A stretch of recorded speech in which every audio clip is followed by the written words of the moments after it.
7th century। बच्चों, आज हाथी वाले साल को 44 साल गुजर गए।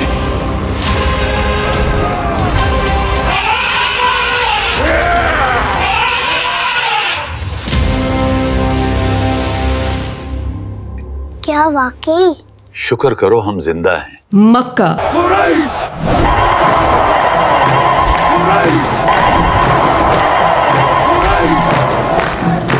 इस्लाम का आगाज। कहाँ है मोहम्मद का वो अल्लाह जिसे किसी ने नहीं देखा, जो हमारे खुदाओं के सामने खड़े होने की जुर्रत कर सके। अरब का ऐसा माशरा जहाँ पर औरतों को कमतर समझा जाता था।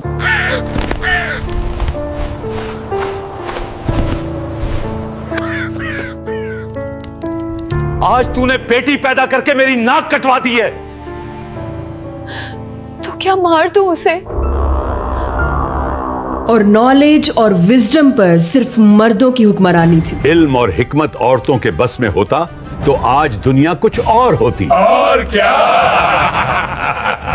ऐसे दौर में एक औरत इल्म और हिकमत के मैदान में ऐसा कदम रखती है।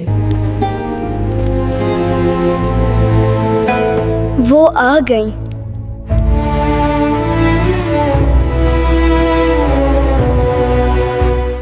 कि फिर बड़े बड़े आलिम उसके पास नॉलेज और विजडम हासिल करने आते हैं। इसके बारे में सिर्फ वही आपको बता सकती हैं। बहुत खूब। एक ऐसी खातून के जिसकी पाक दामनी की गवाही के लिए कुरान की आयत उतरती हैं। तुमने सुना साथ? उनके हक में आयत उतरी हैं। हाँ, मैंने सुना। और जो हजारों अहादीस को बयान करती है। लोगों में सबसे बेहतर वो है जो घर वालों के लिए सबसे बेहतर हो। आगे क्या लिखूं अम्मा जान? First female scholar of Islam, हजरत आयशा रज़ियल्लाहु अन्हा।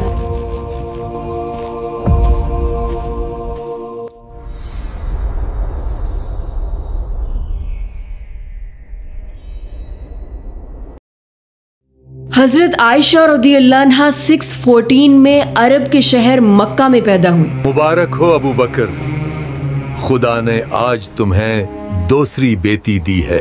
ये वो दौर था कि जब पहली वही को नाजिल हुए 4 साल गुजर चुके थे और रसूलुल्लाह सल्लल्लाहु अलैहि वसल्लम ने सरेआम दावत देना शुरू कर दी थी। मोहम्मद ने आज सारी हदें पार कर दी हैं। ठीक कहते हो अबू लहब। अब तक हमने इसे नजरअंदाज किया है, लेकिन अब इसकी आवाज काबा तक पहुंच चुकी है। बस अब और नहीं, मोहम्मद का मामला अब हद से गुजर चुका है। अबू लहब, तुम्हारे भतीजे को रोकना ही होगा। हर तरफ से मुसलमानों पर जुल्म हो रहा था। यासिर, बोलना अपनी बीवी को कि वो मोहम्मद के खुदा को पुकारे। उस वक्त इस्लाम कबूल करना दर हकीकत मौत को गले लगाना था। बिलाल, होबल की कसम, आज तुझे मुझसे कोई नहीं बचा सकता। इस्लाम का पैगाम सुनते ही जिन 4 लोगों ने सबसे पहले इस्लाम का पैगाम कबूल किया, उनमें से एक हजरत आयशा रज़ियल्लाहु अन्हा के वालिद और इस्लाम के पहले खलीफा हजरत अबू बकर सिद्दीक रज़ियल्लाहु अन्हु भी शामिल थे।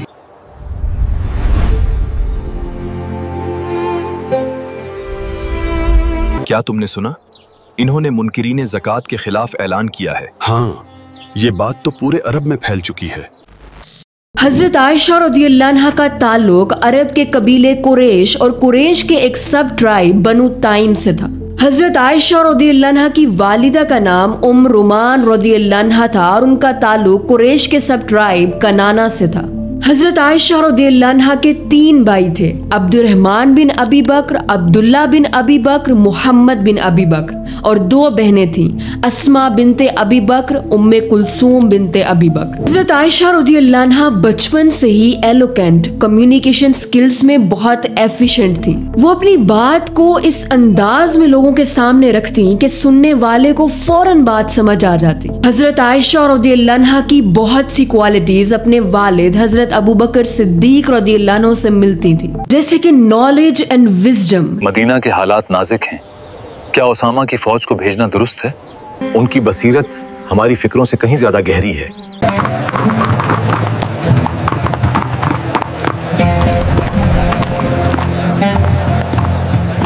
पैगाम आया है, उसामा को फतह हुई है। मुझे मालूम था।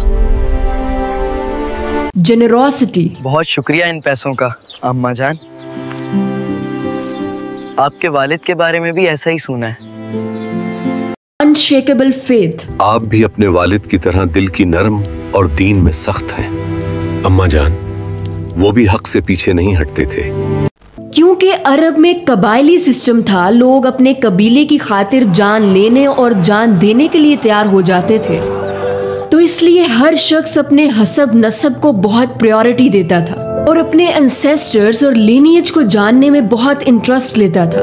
हजरत आयशा रज़ियल्लाहु अन्हा को एंसेस्ट्री, हसब नसब के नॉलेज पर बहुत ग्रिप थी। अरब कबाइल और कुरैश के नसब को वो इस कदर जानती थी कि बहुत से लोग कबाइल के नसब और खानदानी कनेक्शंस के बारे में उनसे इल्म हासिल करते थे। अम्मा जान, कुरैश और बनु सकीफ का क्या ताल्लुक है? उन्होंने फरमाया कि कुरैश अपनी तिजारत और काबा की हिफाजत की वजह से मशहूर थे।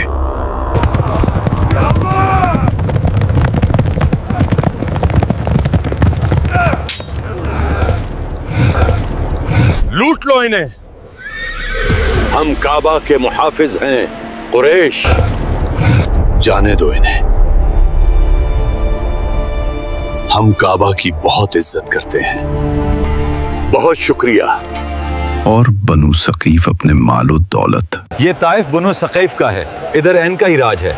खुदा ने इन्हें बहुत नेमतें दी हैं, दौलत, माल, मवेशी, इनाज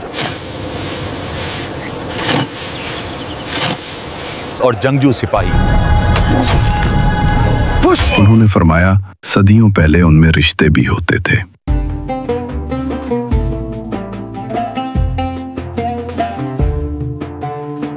और खून खराबा भी। खत्म कर दो इन्हें। उन्होंने फरमाया उनका नसब का इल्म सिर्फ खून का हिसाब नहीं बल्कि तारीख और समाज को समझना है। लेकिन एक ऐसी क्वालिटी जिसने हजरत आयशा रज़ियल्लाहु अन्हा को बाकी तमाम लोगों में प्रोमिनेंट किया, वो थी उनकी स्ट्रॉन्ग मेमोरी। सैकड़ों अहादीस, आयात और अशियार उनको कैसे याद रहते हैं? वाकई उनकी याददाश्त बेमिसाल है। बचपन में डॉल्स के साथ खेलने के साथ साथ हजरत आयशा रज़ियल्लाहु अन्हा को शायरी का भी बहुत शौक था। और जैसे कि हम जानते हैं कि अरब के लोग अपनी जुबान पर बहुत फख्र करते थे और शायरी तो उनके कल्चर की जान थी। हसन इब्न साबुत की शायरी क्या कमाल की है। वो तलवार है जुबान की शक्ल में। और ये शायरी ही थी कि जिसके जरिए अरब अपनी तारीफ, दुश्मन की बुराई, लव, इमोशंस, ब्रेवरी सब पोइट्री के जरिए बयान करते थे। यहाँ तक कि पोइट्री कंपटीशंस करवाए जाते। मैंने कई रातें भूख में गुजारी और उसे झीला है ताकि उसके जरिए मैं बेहतरीन रिस्क हासिल कर सकूं। जो इल्म हासिल करता है वो हिदायत का साथी बन जाता है, मगर जो जहालत में खोया रहता है वो मंजिल के बगैर चलता है। और जो पोएट्री सबसे अच्छी होती उसे काबे की दीवार पर लटका दिया जाता। यूँ समझे कि ये पोएट्री कंपटीशंस उनके लिए ओलंपिक्स गेम्स जैसे होते थे। अरब क्योंकि जुबान को बहुत डीपली समझते थे, यही वजह है कि जब कुरान नाजिल हुआ, कुरान का स्टाइल इतना एलोकेंट और पावरफुल था कि जो अरब अपनी जुबान, अपनी पोएट्री पर इतना फख्र करते थे, वो भी ये कहने पर मजबूर हो गए। खुदा की कसम, मैंने ऐसे कलमात सुने हैं जो मैंने इससे पहले कभी नहीं सुने। ये ना तो शायरी है ना जादूगरी। ये क्या कह रहे हो उतबा? मेरी राय है कि मोहम्मद को तन्हा छोड़ दो। इससे घटिया बात मैंने आज तक नहीं सुनी। हजरत आयशा रज़ियल्लाहु अन्हा को बचपन से ही पोएट्री का बहुत शौक था और अपनी स्ट्रॉन्ग मेमोरी की वजह से बड़े बड़े पोएट्स की पोएट्री उन्हें जुबानी याद होती। लेकिन हजरत आयशा रज़ियल्लाहु अन्हा पोएट्री को सिर्फ तारीफ के लिए नहीं बल्कि विजडम और फ्रूटफुल नॉलेज को डिलीवर करने के लिए इस्तेमाल करती थी। हजरत आयशा रदियल्लाहु अन्हा ने कभी बुत परस्ती नहीं की और ना ही अपने वालिदैन को करते देखा। वो खुद फरमाती हैं, सही बुखारी में मौजूद है, जब से मैंने होश संभाला मैंने अपने वालिदैन को दीने इस्लाम पर ही पाया। अरब में ये रिवाज था कि लड़कियों की एंगेजमेंट कम उम्र में ही कर दी जाती और जब लड़की एज ऑफ मेच्योरिटी को क्रॉस करती और बायोलॉजिकली एडल्ट हो जाती तब उसकी रुखसती कर दी जाती। और अरब में मेजॉरिटी केसेस में निकाह कबीलों के इत्तेहाद के लिए किए जाते थे। ऐ बकर के सरदार, मेरी बेटी हिंद को तुम्हारे बेटे कैस के निकाह में देता हूँ ताकि कबीले एक हो जाएं। हजरत आयशा रदियल्लाहु अन्हा की भी एंगेजमेंट बचपन में कबीला बनु नौफल से ताल्लुक रखने वाले मुतअम बिन अदी के बेटे जुबैर बिन अदी से की गई थी। मेरा दिल बहुत खुश हुआ है, हमारे बच्चे सदा खुश रहेंगे। और ये एंगेजमेंट हजरत आयशा रदियल्लाहु अन्हा के वालिदैन ने इस्लाम कबूल करने से पहले की थी। 619 में हजरत खदीजा रदियल्लाहु अन्हा की डेथ के बाद रसूलुल्लाह सल्लल्लाहु अलैहि वसल्लम बहुत ज्यादा गमगीन रहने लगे। ये साल आमुल होजन है, पहले उनके चचा गुजर गए और अब उनकी बीवी भी। ठीक कहते हो। उस वक्त आप सल्लल्लाहु अलैहि वसल्लम की उम्र मुबारक 50 साल हो चुकी थी और घर में बच्चे भी थे और इस्लाम की दावत की जिम्मेदारी भी थी। हजरत खदीजा रदियल्लाहु अन्हा की रिलेटिव्स में से एक औरत खौला बिनते हकीम रदियल्लाहु अन्हा जो कि मैच मेकर थी, वो एक दिन रसूलुल्लाह सल्लल्लाहु अलैहि वसल्लम के पास हाजिर होती हैं और अर्ज करती हैं, क्या आप अब निकाह नहीं करेंगे? रसूलुल्लाह सल्लल्लाहु अलैहि वसल्लम ने फरमाया, किससे? खौला बिनते हकीम रदियल्लाहु अन्हा ने कहा, एक कवारी है और एक बेवा। रसूलुल्लाह सल्लल्लाहु अलैहि वसल्लम ने फरमाया, कंवारी कौन है? खौला बिनते हकीम रदियल्लाहु अन्हा ने कहा, आयशा बिन्तो अबी बकर। रसूलुल्लाह सल्लल्लाहु अलैहि वसल्लम ने फरमाया, और बेवा कौन है? सूदा बिनते जुमा। रसूलुल्लाह सल्लल्लाहु अलैहि वसल्लम ने फरमाया, दोनों के बारे में बात करो। खौला रदियल्लाहु अन्हा ने ऐसा ही किया और पहले रसूलुल्लाह सल्लल्लाहु अलैहि वसल्लम का निकाह हजरत सौदा रदियल्लाहु अन्हा से हुआ और 620 में हिजरत मदीना से 2 साल पहले हजरत आयशा रदियल्लाहु अन्हा से निकाह हुआ और रुखसती कुछ साल बाद मदीना में हुई।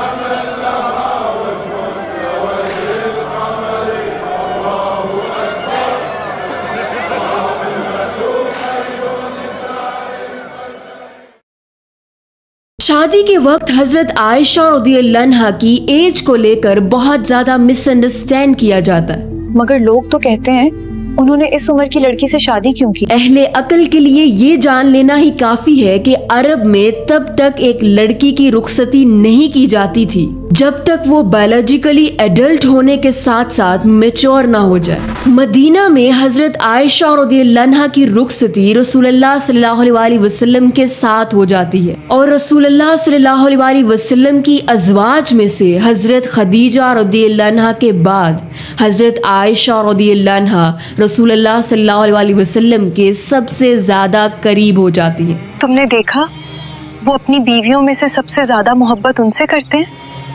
बिल्कुल ऐसा ही है। हजरत आयशा रदियल्लाहु अन्हा और रसूलुल्लाह सल्लल्लाहु अलैहि वसल्लम की अज़दवाजी जिंदगी बहुत खूबसूरत और मोहब्बत से भरी हुई थी। रसूलुल्लाह सल्लल्लाहु अलैहि वसल्लम बर्तन में उस जगह से खाते और पीते जहां से हजरत आयशा रदियल्लाहु अन्हा ने खाया और पिया होता। हजरत आयशा रदियल्लाहु अन्हा के साथ दौड़ लगाते, सफर में अपने साथ लेकर जाते। ये शादी एक आम रिश्ते की तरह नहीं थी बल्कि मोहब्बत, एतमाद, लव, ट्रस्ट, इंजॉयमेंट और दीन की खिदमत से भरी हुई थी। लेकिन फिर एक ऐसा वाक़या होता है जो रसूलुल्लाह सल्लल्लाहु अलैहि वसल्लम और हजरत आयशा रदियल्लाहु अन्हा को गमगीन कर देता। 6 हिजरी गज़वा बनीउल मुस्तलिक, कबीला बनीउल मुस्तलिक के खिलाफ लड़ी जाने वाली एक बहुत शॉर्ट सी जंग थी।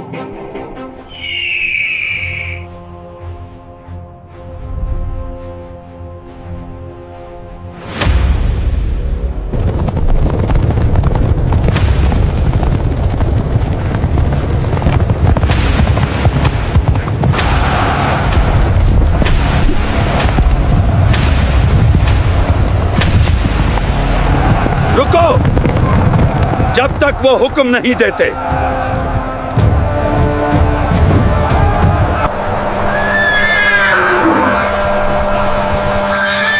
ये पानी तो सहरा की रातों से भी ठंडा है। मरेसी के पानी जैसा कोई पानी नहीं। हमला करो! हमला! सबको खबरदार करो! हमला!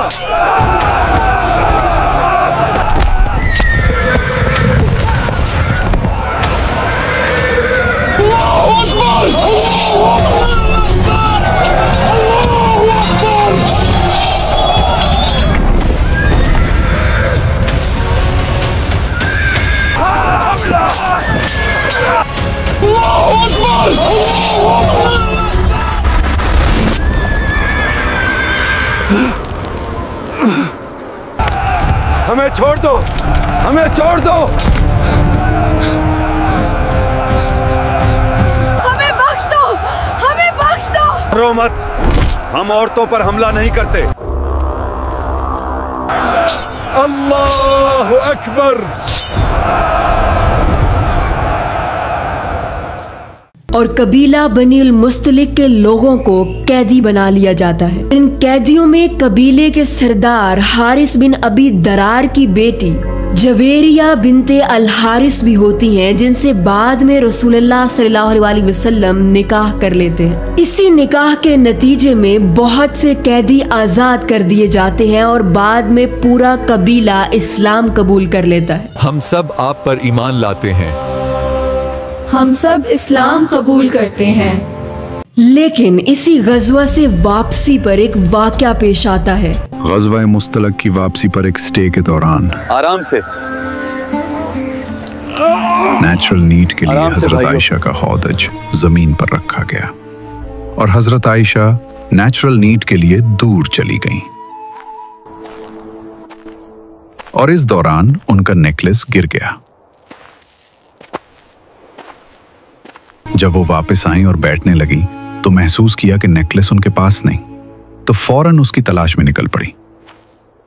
हौदज उठाने वालों ने प्राइवेसी की वजह से बगैर देखे हौदज उठा लिया और काफिला रवाना हो गया। जब हजरत आयशा रज़ियल्लाहु अन्हा वापस आई तो काफिला जा चुका था, तो उन्होंने वहीं रात गुजारने का फैसला किया ताकि अगर कोई वापस उनकी तलाश में आए तो उन्हें वही मौजूद पाए। चूंकि अरब के सफर और काफिलों की पुरानी रवायत थी कि जब भी कोई कारवान सफर करता था तो उसके साथ बहुत से मुहाफिज होते थे। तुम पीछे जाओ, पीछे से ऊंटों का ध्यान रखो। उनमें से एक शख्स को रियर गार्ड या कारवान्स वॉचमैन बनाया जाता, यानी उस शख्स को सबसे आखिर में आने की ड्यूटी दी जाती, ताकि अगर काफिले का कोई पर्सन, कोई सामान, कोई जानवर पीछे रह जाए तो उसे साथ ले आए। गज़वा बनी उल मुस्तलिक से वापसी पर काफिले का रियर गार्ड हजरत सफवान बिन मुअत्तल रज़ियल्लाहु अन्हु को मुकर्रर किया गया था। जब सुबह हुई और हजरत सफवान रज़ियल्लाहु अन्हु उसी जगह पहुंचे जहां हजरत आयशा रज़ियल्लाहु अन्हा मौजूद थी, तो आप रज़ियल्लाहु अन्हा को देखकर हजरत सफवान रज़ियल्लाहु अन्हु ने फौरन कहा, इन्ना लिल्लाहि व इन्ना इलैहि राजिऊन। हजरत आयशा रज़ियल्लाहु अन्हा की आंख खुल गई। हजरत सफवान रज़ियल्लाहु अन्हु ने अपनी ऊंटनी बैठाई। हजरत आयशा रज़ियल्लाहु अन्हा ऊंटनी पर सवार हुई और हजरत सफवान रज़ियल्लाहु अन्हु ऊंटनी को पकड़कर काफिले की तरफ ले गए। काफिलों के सफर के दौरान इस तरह का वाकया हो जाना कोई अनयूजुअल बात नहीं थी, लेकिन मुनाफिकीन ने इसी बात को बुनियाद बनाकर एक झूठा वाकया गढ़ लिया। क्या तुमने सुना गज़वा बनी मुस्तलिक की वापसी का माजरा? कहते हैं कि वो पीछे रह गई थी। मुझे दाल में कुछ काला लग रहा है। और मुनाफिकों के सरदार अब्दुल्ला इब्ने उबई बिन सुलूल ने इसे गलत रंग देकर हजरत आयशा रज़ियल्लाहु अन्हा पर तोहमत लगा दी। मैंने सुना है कि आयशा पीछे रह गई थी और उसके साथ एक जवान फौजी था और वो अगली सुबह ही काफिले से मिली। बल्कि हजरत आयशा रज़ियल्लाहु अन्हा और हजरत सफवान रज़ियल्लाहु अन्हु के हवाले से रूमर्स फैलाना शुरू कर दिए। उनकी बीवी होकर उनको ऐसे नहीं करना चाहिए था। पूरी रात गायब रहीं, मदीना में घरों और महफिलों में यही बात होने लगी। रसूलुल्लाह सल्लल्लाहु अलैहि वसल्लम के घर में सख्त बेचैनी थी। हजरत आयशा रज़ियल्लाहु अन्हा बीमार हो गई और रोती रहती थी।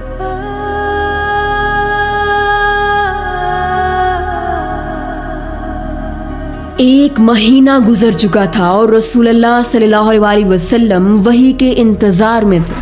हजरत आयशा रज़ियल्लाहु अन्हा, हजरत उम्म रुमान रज़ियल्लाहु अन्हा और हजरत अबू बकर सिद्दीक रज़ियल्लाहु अन्हु बैठे होते हैं। इतने में रसूलुल्लाह सल्लल्लाहु अलैहि वसल्लम तशरीफ लाते हैं। सब उदास हैं, लेकिन एज अ प्रॉफिट रसूलुल्लाह सल्लल्लाहु अलैहि वसल्लम हजरत आयशा रज़ियल्लाहु अन्हा से फरमाते हैं, ए आयशा, मुझे तुम्हारे बारे में ऐसी बात पहुंची है, अगर तुमने गुनाह नहीं किया तो अल्लाह ताला तुम्हें बेगुनाह साबित कर देगा, और अगर तुमने गुनाह किया है तो अल्लाह से मगफिरत तलब करो। हजरत आयशा रज़ियल्लाहु अन्हा की आंखों में आंसू हैं और वो फरमाती हैं कि मैं जानती हूँ कि अगर मैं कहूँ कि मैं बेगुनाह हूँ और अल्लाह जानता है मैं बेगुनाह हूँ, तो भी आप लोग मेरी बात पर यकीन नहीं करोगे, और अगर मैं कुछ और कहूँ जिसके बारे में अल्लाह जानता है कि वो गलत है, तो आप लोग मान लोगे। और हजरत आयशा रज़ियल्लाहु अन्हा ने कहा कि मैं वही कहूंगी जो याकूब अलैहिस्सलाम ने कहा था, फसब्रुन जमील वल्लाहुल मुस्तआनु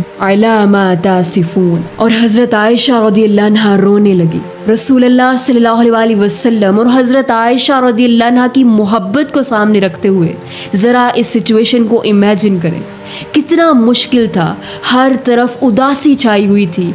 एक महीना गुजर चुका था और वही नाजिल नहीं हुई थी। फिर अचानक रसूलुल्लाह सल्लल्लाहु अलैहि वसल्लम पर वही नाजिल होना शुरू हुई। पसीने के कतरे चेहरे पर झलकने लगे, माहौल सन्नाटे में डूब गया। और फिर रसूलुल्लाह सल्लल्लाहु अलैहि वसल्लम ने मुस्कुराते हुए फरमाया, ए आयशा, अल्लाह ने तुम्हारी पाक दामनी साबित कर दी है। हजरत अबू बकर सिद्दीक रज़ियल्लाहु अन्हु और उम्म रुमान रज़ियल्लाहु अन्हा के आंखों से आंसू बहने लगे। और हजरत आयशा रज़ियल्लाहु अन्हा ने फरमाया, मैं अल्लाह ही का शुक्र अदा करती हूँ। उस दिन मदीना की फिजा बदल गई। सच्चाई ने तोहमत को शिकस्त दे दी और कुरान ने हमेशा के लिए ऐलान कर दिया। जिस तरह से हजरत आयशा रज़ियल्लाहु अन्हा ने इस पूरी सिचुएशन को इस हदीस में बयान किया है, जब आप इस हदीस को पढ़ते हैं तो यकीन करें कि आपकी आंखें नम हो जाती हैं, क्योंकि पता चलता है कि असल मोहब्बत तो मुश्किल वक्त में एक दूसरे पर ट्रस्ट करना है, एक दूसरे का साथ देना है। And you will also know that this is called the real तवक्कुल ऑन अल्लाह। जब आप पाक दामन होते हैं तो अल्लाह खुद आपकी पाकीज़गी और बेगुनाही साबित कर देता है। और हजरत आयशा रज़ियल्लाहु अन्हा के पाक दामन होने की गवाही क़यामत तक कुरान में महफूज कर दी गई है। सूरह नूर की ये आयात नाजिल होने के बाद मुनाफिकीन नाकाम हो जाते हैं और हजरत आयशा रज़ियल्लाहु अन्हा का मकाम व मर्तबा और बढ़ जाता है। क्या तुमने सुना? उनकी सच्चाई के बारे में आयतें नाजिल हुई हैं। हाँ मेरी बहन, मैंने भी सुना है। इस पूरी सिचुएशन के बाद हजरत आयशा रज़ियल्लाहु अन्हा और रसूलुल्लाह सल्लल्लाहु अलैहि वसल्लम की मोहब्बत में मजीद इजाफा हो जाता है। हजरत आयशा रज़ियल्लाहु अन्हा रसूलुल्लाह सल्लल्लाहु अलैहि वसल्लम को हर तरह से कंफर्ट देती। हजरत आयशा रज़ियल्लाहु अन्हा रसूलुल्लाह सल्लल्लाहु अलैहि वसल्लम से सवालात करती और रसूलुल्लाह सल्लल्लाहु अलैहि वसल्लम बेहतरीन अंदाज में उनकी रहनुमाई फरमाते। 6:30 में रसूलुल्लाह सल्लल्लाहु अलैहि वसल्लम बहुत सी मुश्किलात को अबूर करते हुए, मुसलमानों को लीड करते हुए अल्लाह के हुक्म से मक्का को फतह कर लेते हैं। वो मक्का जिसने रसूलुल्लाह सल्लल्लाहु अलैहि वसल्लम को इतनी मुश्किलात दी कि रसूलुल्लाह सल्लल्लाहु अलैहि वसल्लम ने हिजरत कर ली। आज रसूलुल्लाह सल्लल्लाहु अलैहि वसल्लम शान और फतह के साथ मक्का में दाखिल हो रहे थे। फतह मक्का के बाद रसूलुल्लाह सल्लल्लाहु अलैहि वसल्लम बीमार रहने लगते हैं। मुख्तलिफ तबीब आते हैं और इलाज करने की कोशिश करते हैं, लेकिन रसूलुल्लाह सल्लल्लाहु अलैहि वसल्लम ने खुद को रफीकुल आला अल्लाह सुब्हानहू व तआला से मिलने के लिए तैयार कर लिया था। हजरत आयशा रज़ियल्लाहु अन्हा क्योंकि रसूलुल्लाह सल्लल्लाहु अलैहि वसल्लम से बहुत मोहब्बत करती थी, इसलिए वो मुख्तलिफ डॉक्टर्स के साथ मशवरा करती और रसूलुल्लाह सल्लल्लाहु अलैहि वसल्लम का बहुत ख्याल रखती ताकि रसूलुल्लाह सल्लल्लाहु अलैहि वसल्लम जल्द अज जल्द सेहतयाब हो जाए। लेकिन रसूलुल्लाह सल्लल्लाहु अलैहि वसल्लम की बीमारी की शिद्दत बढ़ती जा रही थी। एक दिन बीमारी की शिद्दत इतनी ज्यादा हो गई कि रसूलुल्लाह सल्लल्लाहु अलैहि वसल्लम बार बार नमाज के लिए कोशिश करने के बावजूद भी नमाज की इमामत ना करवा सके और हजरत अबू बकर सिद्दीक रज़ियल्लाहु अन्हु से कहा कि आप इमामत करवाएं। रसूलुल्लाह सल्लल्लाहु अलैहि वसल्लम आखिरी वक्त में हजरत आयशा रज़ियल्लाहु अन्हा के हुजरे में ही रहते और बार बार पर्दे को हटाकर देखते कि क्या मुसलमान नमाज पढ़ रहे हैं या नहीं। रसूलुल्लाह सल्लल्लाहु अलैहि वसल्लम हजरत आयशा रज़ियल्लाहु अन्हा से इस कदर मोहब्बत करते थे कि आखिरी वक्त भी आप सल्लल्लाहु अलैहि वसल्लम ने हजरत आयशा रज़ियल्लाहु अन्हा के हुजरे में गुजारा। हजरत आयशा रज़ियल्लाहु अन्हा के मुंह से नरम की गई मिसवाक की और हजरत आयशा रज़ियल्लाहु अन्हा ही के सीने से टेक लगाए दुनिया से तशरीफ ले गए। खुय्यर रसूलुल्लाह फख्तार रफीक अल-आला मिन अल-जन्ना क़ुबिज़ रसूलुल्लाह।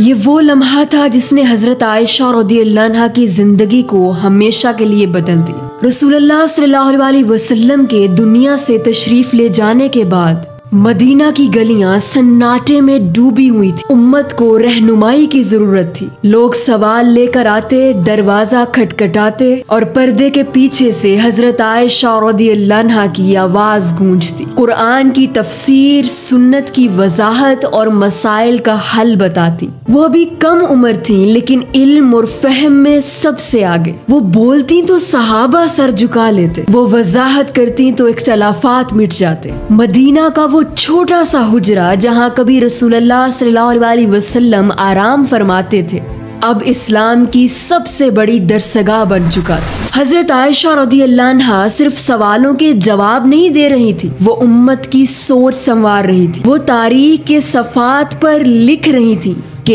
इल्म औरत की जबान से भी उम्मत की रहनुमाई कर सकता है। दिन गुजरते गए और हजरत आयशा रज़ियल्लाहु अन्हा के हुजरे के बाहर स्टूडेंट्स की तादाद बढ़ती गई। हजरत आयशा रज़ियल्लाहु अन्हा सिर्फ मसाइल का हल नहीं बताती थी बल्कि वो सवालों को सोचने का तरीका भी सिखाती थी। अम्मा जान, अगर अमल ना किया जाए तो क्या इल्म हासिल करना नजात का जरिया बन सकता है? स्टूडेंट्स हैरान हो जाते कि एक औरत इतनी डीप अंडरस्टैंडिंग से कुरान और सुन्नत को कैसे बयान कर सकती है। उर्वा बिन जुबैर रज़ियल्लाहु अन्हु कहा करते, इस्लामी कानून, अद्वियात का इल्म और शायरी में उन जैसा कोई नहीं। हजरत आयशा रज़ियल्लाहु अन्हा अपने स्टूडेंट्स को एविडेंस और लॉजिकल आर्गुमेंटेशन का तरीका भी सिखाती थी। मुंह बोले बेटे का भी विरासत में हक है, लेकिन विरासत का कानून तो खूनी रिश्तों पर मबनी है। इसकी कोई आयत या हदीस पेश करो जो इसकी दलील हो। मदीना में हजरत आयशा रज़ियल्लाहु अन्हा ने इल्म का एक ऐसा चिराग जलाया जो सदियों बाद भी उम्मत के रास्ते रोशन कर रहा है। अम्मा आयशा की इस हदीस से मेरे और आमिर के दरमियान मसला ही हल हो गया।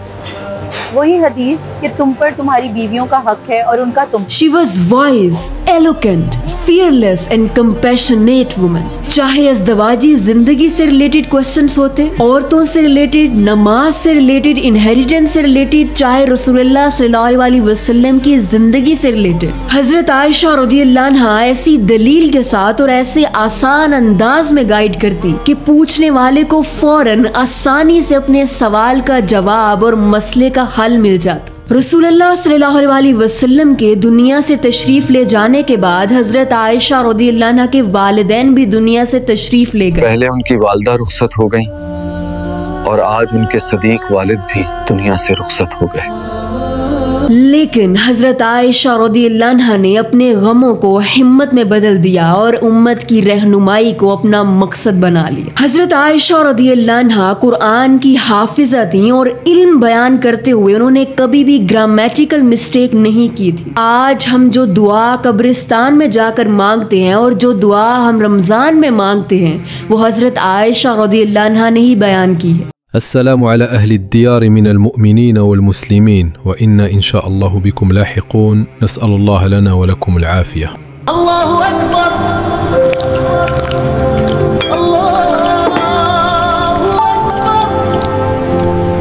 प्यास बुझ गई, रगें तर हो गईं और अज्र साबित हो गया इंशाअल्लाह। और 2200 अहादीस हजरत आयशा रज़ियल्लाहु अन्हा ने बयान की और ऐसे स्टूडेंट्स तैयार किए जिन्होंने आगे उम्मत तक इस्लाम का पैगाम पहुंचाया। हजरत आयशा रज़ियल्लाहु अन्हा ने फीमेल्स की एजुकेशन पर बहुत ज्यादा काम किया। उमरा बिनते अब्दुर्रहमान रहमहुल्लाह उनकी ऐसी स्टूडेंट थी जो मदीना में खवातीन के लिए एक इल्म का सेंटर थी और उनसे बहुत से हदीस स्कॉलर्स और इस्लामिक लीगल स्कॉलर्स ने इल्म हासिल किया। हजरत आयशा रज़ियल्लाहु अन्हा इस कदर जेनरस थी कि उनकी जेनरोसिटी की मिसालें दी जाती। चाहे घर में मौजूद सिर्फ 3 खजूरें हो, 1 सिंगल अंगूर हो, 1 कप ऑफ बारले हो या हजारों दिरहम हो, हजरत आयशा रज़ियल्लाहु अन्हा सब चैरिटी में दे देती। और यहाँ तक कि अपनी चैरिटी को वो खुशबू लगा कर देती थी, क्योंकि वो ये समझती थी कि जो कुछ अल्लाह की राह में दिया जाए उसे बेहतरीन अंदाज में देना चाहिए। हजरत आयशा रज़ियल्लाहु अन्हा ने कभी पेट भर कर खाना नहीं खाया और मुसलमानों के उरूज के दौर में भी हजरत आयशा रज़ियल्लाहु अन्हा ने लग्जरियस लाइफस्टाइल को अडॉप्ट नहीं किया। और फिर एक वक्त ऐसा आता है कि हजरत उस्मान रज़ियल्लाहु अन्हु को शहीद कर दिया जाता है।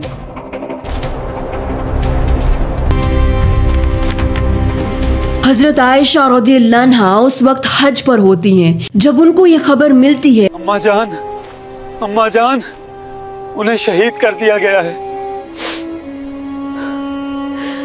तो वो ये मौक़िफ़, ये स्टांस अपनाती हैं कि हमें फौरन कातिलीन उस्मान से बदला लेना चाहिए। हजरत अली रज़ियल्लाहु अन्हु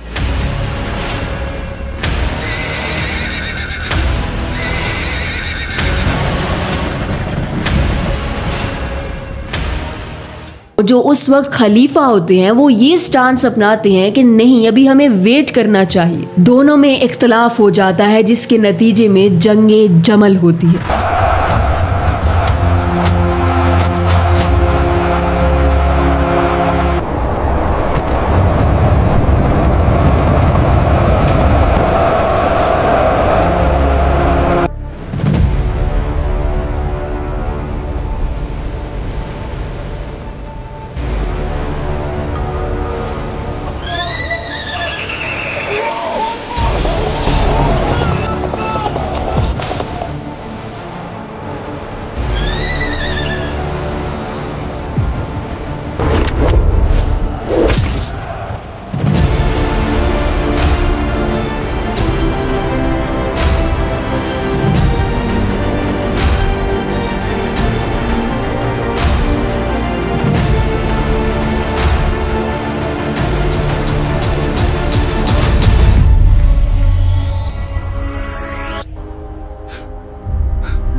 हजरत अली रज़ियल्लाहु अन्हु ये जंग जीत जाते हैं और हजरत आयशा रज़ियल्लाहु अन्हा को इज्जत और एहतराम के साथ मदीना वापस रवाना कर देते हैं।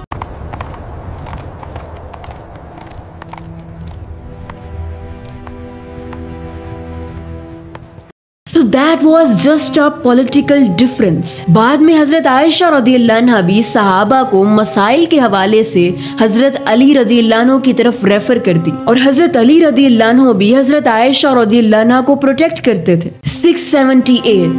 58 हिजरी में हजरत आयशा रज़ियल्लाहु अन्हा बीमार रहने लगी। जब सहाबा को इल्म हुआ तो वो हजरत आयशा रज़ियल्लाहु अन्हा की अयादत के लिए आते। आज उनकी तबीयत कुछ ज्यादा ही खराब लग रही है, अल्लाह उनको शिफा दे, वो हमारा कीमती आसासा है।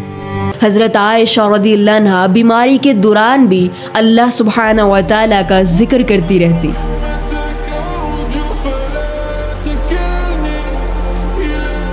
और फिर 17 रमज़ान को रात के वक्त अल्लाह सुब्हानहू व तआला का जिक्र और तलावत करते हुए हज़रत आयशा रज़ियल्लाहु अन्हा ने दुनिया से पर्दा फरमाया। उम्मुल मोमिनीन हबीबतुर रसूल आयशा रज़ियल्लाहु अन्हा अपने रब की तरफ लौट गई। हर तरफ गम की फिजा छा गई। मदीना के लोग रो रहे थे और कह रहे थे, आज इल्म का एक बहुत बड़ा दरवाजा बंद हो गया। ये थी उम्मुल मोमिनीन हबीबतुर रसूल हज़रत आयशा रज़ियल्लाहु अन्हा की कहानी।